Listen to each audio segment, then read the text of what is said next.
Halo guys, jumpa lagi di channel aku, Alma Zulfa. Malam di Ponorogo selalu punya cerita. Di antara kabut dan asap dupa yang mengelilingi, ada dentuman gamelan yang menggetarkan dada.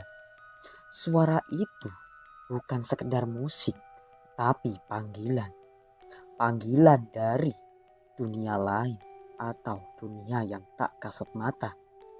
Malam ini atau di episode kali ini, aku Alma Zulfa akan membuka tabir kelam, akan menceritakan asal-usul reok Ponorogo, seni yang indah tetapi juga diselimuti oleh kisah mistis dan kekuatan gaib.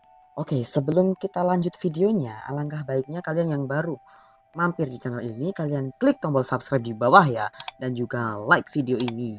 Jangan lupa nyalakan loncengnya juga ya, agar tidak ketinggalan konten-konten terbaru dari Alma Zulfa. Oke, dahulu kala pada masa kerajaan Batarangin, hiduplah seorang raja bernama Krono Sewandono. Ia jatuh cinta pada seorang dewi atau putri dari kerajaan Kediri yang bernama Dewi Songgolangit. Namun, sang putri tidak bisa ditaklukkan dengan begitu saja. Ia memberi syarat, datanglah dengan iring-iringan yang sangat spektakuler yang belum pernah ada di dunia ini.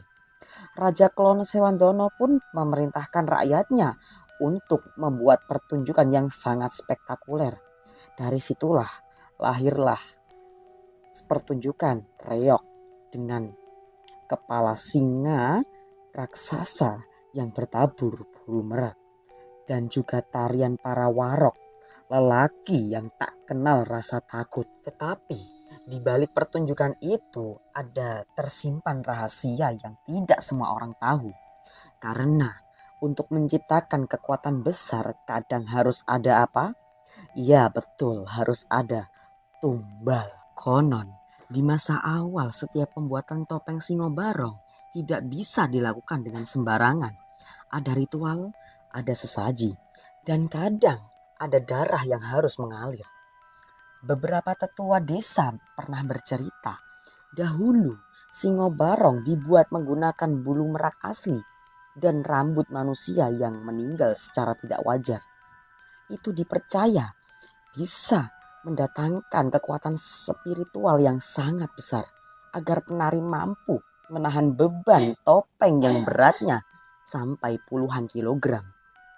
Penari yang mampu mengangkat topeng tersebut dinamakan warok sejati, manusia yang sudah bersatu dengan kekuatan leluhur. Bahkan kadang bukan manusia lagi.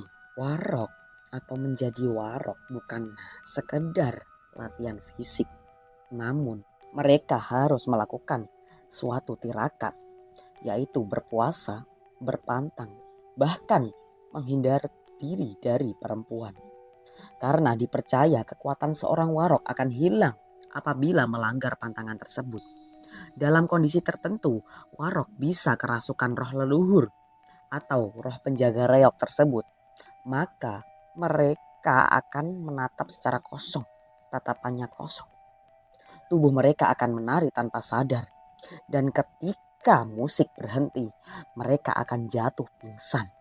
Kadang tak sadarkan diri hingga fajar tiba. Sampai sekarang masyarakat Ponorogo percaya setiap pertunjukan reok tidak boleh dilakukan secara sembarangan.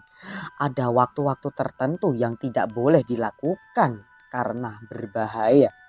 Pemain reok pun harus bersih lahir batin, karena jika tidak maka akan didatangi oleh roh halus tersebut akan marah. Ada kisah penari juga yang kerasukan saat latihan di tengah malam. Ia menari tanpa musik, matanya menatap dengan kosong, dan dari mulutnya terdengar tawa tetapi bukan miliknya. Sejak saat itu, setiap pementasan reok akan diawali dengan ritual-ritual tertentu. dengan sesajen, bukan untuk syirik, tetapi untuk menghormati kekuatan yang tak terlihat. Sama halnya dengan barongan yang kita bahas kemarin.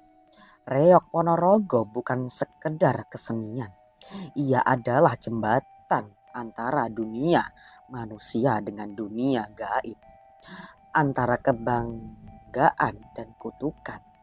Antara keberanian dan ketakutan. Mungkin itulah alasan kita kenapa setiap kali melihat pertunjukan Reok Ponorogo ada perasaan kagum dan juga ada perasaan sedikit takut. Jangan lupa, kalau suatu malam kamu mendengar reok atau suara gong di kejauhan, pastikan kamu tidak menoleh ke belakang.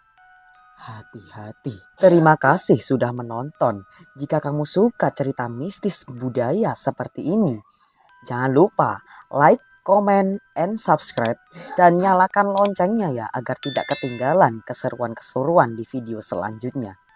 Sampai jumpa di kisah mistis budaya atau kisah mistis yang lain di episode Alma Zulfa Story selanjutnya. Ya mungkin tak kalah menyeramkan. Dan jangan lupa seperti biasa, salam Mazulfers. Adios, bye bye guys.